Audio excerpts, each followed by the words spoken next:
नमस्कार दोस्तों, प्रज्ञावाणी YouTube channel में आपका पुनः एक बार स्वागत है। इज़राइल हमास के युद्ध के अगले कड़ी में आपका स्वागत है और इसमें हम लोग बात करेंगे कि जैसे आपने देखा होगा पिछले दिनों बहुत सारे ऐसे वीडियोस वायरल हो रहे हैं जिसमें ये दिखाने का प्रयास किया जा रहा है कि इज़राइल जिस तरह से गाज़ा पट्टी पे हमला कर रहा है और हमास के ठिकानों पे हमला कर रहा है, तो उस तरह से उसमें किस तरह से बहुत छोटे-छोटे बच्चों की जान जा रही है, जो काफ़ी बड़ा ह्यूमन राइट कंसर्न है और इसमें भारत की भी अपनी एक पोजीशन है। तो इसमें जो ये धर्म की लड़ाई हो रही है, इज़राइल के अस्तित्व की ये लड़ाई हो रही है, तो इसको जस्टिफ़ाई तो नहीं किया जा सकता, छोटे बच्चों की मृत्यु को और उनकी हत्या को जस्टिफ़ाई तो नहीं किया जा सकता।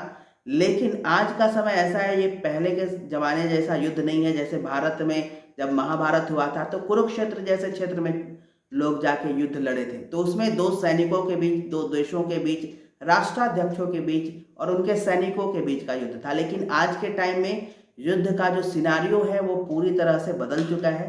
अब बॉर्डर के अलावा ऊपर से आसमानी गोला बारूद भी बरसाया जा रहा है और वो किसी भी शहर में उसको बर्बाद करने के लिए बमबारी हो रही है। तो ये डेफिनेट है कि इसमें अब वो बमबारी होगी तो सिर्फ बुजुर्गों को और बड़ों को हिट नहीं होगा, वो तो बच्चे भी मरेंगे उसमें और महिलाएं भी मरेंगी और इसको किसी तरह से जस्टिफाई नहीं किया जा रहा।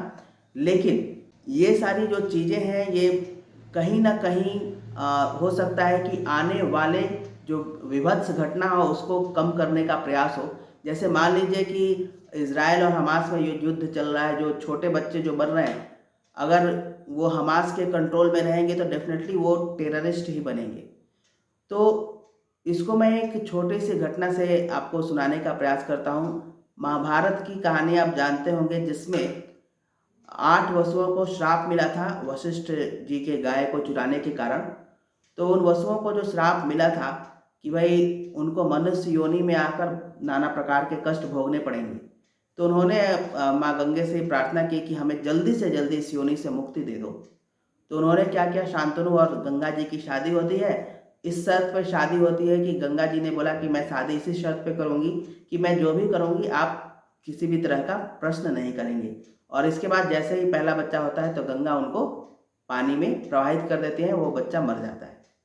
इस तरह से 7 बच्चे की मृत्यु हो जाती है और 8वां जो बच्चा मृत्यु के हवाले जब गंगा माँ करने जाती हैं तो शांतनु रोकते हैं, तो फिर जो माँ गंगा है उसको प्रवाहित नहीं करती और शांतनु के हवाले करके चली जाती हैं और उस एक बच्चे को बहुत कष्ट झेलना पड़ता है जिसका नाम भीष्म पितामह है।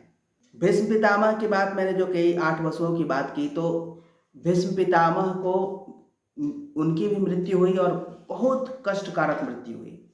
छोटे बच्चों की तुलना में जिनको गंगा माँ ने प्रवाहित कर दिया था वो तो 2-4 सेकंड में बेचारे मृत्यु को पा गए। लेकिन इस मृत्यु के बाद उनको आजीवन मृत्यु तुल्य कष्ट नहीं सहना पड़ा, यानी कि जो प्रारब्ध कर्म है उसी में उनका मिट गया और वो मुक्त हो गए। फिर जो 7 वसु थे वो स्वर्ग में चले गए। तो ये जो छोटे बच्चों की हत्या हो रही, हो सकता है कि ये टेररिस्ट बने और बहुत तरह की बेवकूफ़ी भरे काम ये करें और इनको फिर सज़ा मिले। तो शायद हो सकता है कि ईश्वर की यही इच्छा हो कि इस धर्म युद्ध में इनकी बलि हो रही हो, इनका ऐसा कोई प्रारब्ध रहा होगा और हो सकता है कि आने वाले कष्टों से बचाने का ये ईश्वर का नियम है, चाहे जो भी हो। लेकिन मेरे कहने का मतलब ये है कि ये भवितव्यता है, ये होगा। और अस्तित्व की लड़ाई में और अरब देशों के जो शरिया कानून का जो दबदबा है कि या तो पूरे मुस्लिम हो जाओ या फिर मैं या फिर किसी भी अन्य धर्म को मैं हम लोग रहने दे दें, ये उनका मतलब आइडियोलॉजी है। तो इस आइडियोलॉजी के खिलाफ युद्ध होगा, उसमें भवितव्यता है वो होंगी, इसको टाला नहीं जा सकता।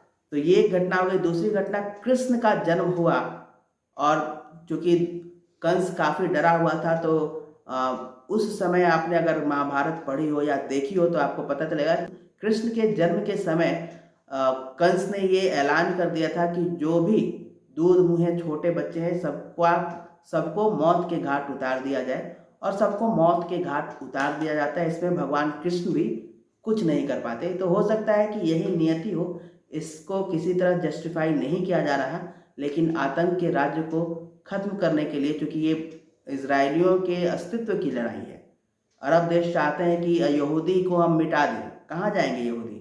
एक तरफ क्रिश्चियनिटी भी उनको अपना शत्रु मानती है, क्योंकि यहूदियों ने जीसस क्राइस्ट के आइडियोलॉजी को अपना नहीं माना और जीसस क्राइस्ट को भी फांसी पे लगाया, तो वहाँ भी उनकी गति होती है, उनकी दुर्गति होती है। एक सेकंड सिटीजन के रूप में उनसे ट्रीट किया जाता है, राइट। तो इस तरह से यहूदियों का एक देश जरूर होना चाहिए। तो इस तरह से भगवान का सपोर्ट है और ये सारी चीज़ें, ह्यूमन राइट्स का जो कंसर्न है वो रहेगा, लेकिन ये युद्ध इसी तरह से चलता रहेगा। और जैसे मैंने पिछले वीडियो में कहा प्रोफेसर कीरो का रेफरेंस देके, कि इस युद्ध में चाहे कुछ भी हो जाए, अरब देशों का तहस नहस होगा और इजराइल हमेशा इसमें प्रभावी और विजेता के रूप में उभरेगा। धन्यवाद।